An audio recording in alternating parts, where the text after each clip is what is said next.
வாழ்க வையகம், வாழ்க வையகம், வாழ்க வளமுடன். குருவே துணை. அனைவருக்கும் இனிய காலை வணக்கம். அருந்தமிழ் மூதாட்டி ஔவையார் அருளிச் செய்த மூதுரை பார்த்து கொண்டிருக்கிறோம். இன்று கவியன் 12 உருவு கண்டு எல்லாதீர் என்னும் தலைப்பில் அமைந்த கவிதை.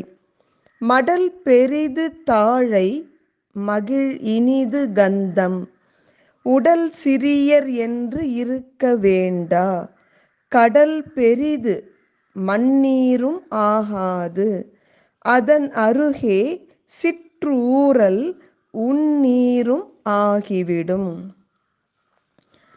இங்கே தாழை என்பது தென்னை மரத்தை குறிக்கின்ற ஒரு சொல். இந்த தென்னை மரத்தினுடைய மடல் நம்ம பார்த்துருக்கோம். மிகப்பெரிய தென்னை ஓலை பெரியது தான் அது. ஆனால் அந்த தென்னை ஓலையில் வாசம் வருவது இல்லை.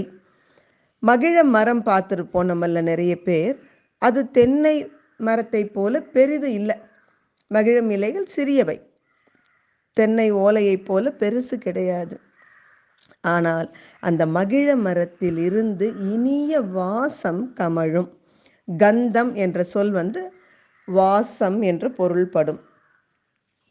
கந்தம் என்பது சமஸ்கிருத சொல். தமிழில் நாம் அதை வாசம் என்பது கூட சமஸ்கிருத சொல் தான் நினைக்கிறேன். தமிழில் இன்னும் கூட நல்ல நேரான ஒரு வார்த்தை உண்டு. அப்போ இதனுடைய மனம், அதுதான் தமிழ் வார்த்தை.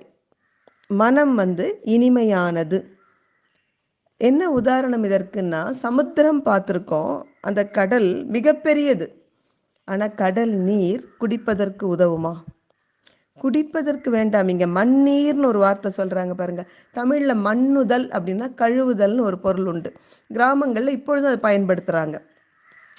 மண் பானை சட்டி எல்லாம் எடுத்து போட்டு அந்த மண்ணுதல் என்றால் அதை கழுவுதல், சுத்தம் செய்தல். கடல் நீர் ஒரு கை கழுவுறது கூட நமக்கு உதவாது. மண்ணீரும் ஆகாதுன்னா கழுவுவதற்கும் பயன்படாது. நீங்கள் சாப்பிட்டுட்டு கையை கடல் தண்ணியில் கழுவினாலும் பிசு பிசுப்பாக இருக்கேன்னு சொல்லுவோம். ஆனால் அந்த மிகப்பெரிய கடலின் அருகில் தோண்டப்பட்ட ஒரு சிறிய ஊற்று, அந்த ஊற்றில் ஊறுகின்ற நீர் உன்னீர், உண்ணத்தக்க நீராகவே பயன்படும். அதுபோல தான் மனிதர்களில் கூட உருவத்தால் பெரியவர்களை பார்த்து நீங்கள் மயங்கிடாதீங்க. அவர்களிடம் சிறந்த பண்பு நலன்கள் இல்லாமல் இருக்கிறதுக்கும் வாய்ப்பு இருக்குது.